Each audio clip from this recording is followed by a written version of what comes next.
Hello' guys, আপোনালোকে কেনেকুৱা আছে? আশা কৰোঁ সকলোৱে ভালেই আছে। আমাৰ বাইদেউ আহিছে ইয়াৰ দোকানত চানা খাব বোলে। নিজে জলকীয়া পিঁয়াজ কাটি আছে মানে মই নিজেই দিছোঁ বাৰু কাটিবলৈ। আৰু এইটো আমাৰ বাইদেউ আহি গ'ল আৰু মই দোকানটো খুলিছিলোঁহে। চানা খাবলৈ ভণ্টি আহিছিলে, সেইকাৰণে মিলাব পৰা নাই। এতিয়া মিলাই আছোঁ এয়া লাহে লাহে।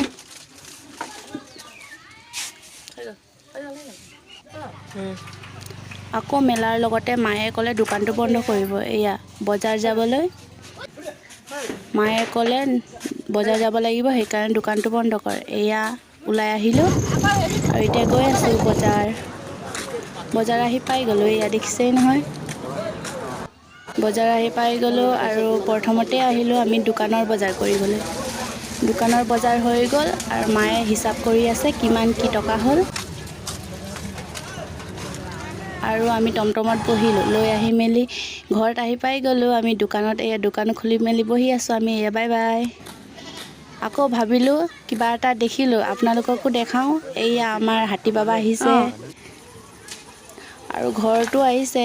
এই নবৌহঁতৰ ঘৰত আহিছে কিবা গছৰ মূৰা ছাইড কৰিবলৈ। কি ধুনীয়াকৈ ছাইড কৰিছে, এই দেখিছেই নহয় ইমান ডাঙৰ গছটো, গছৰ মূৰা।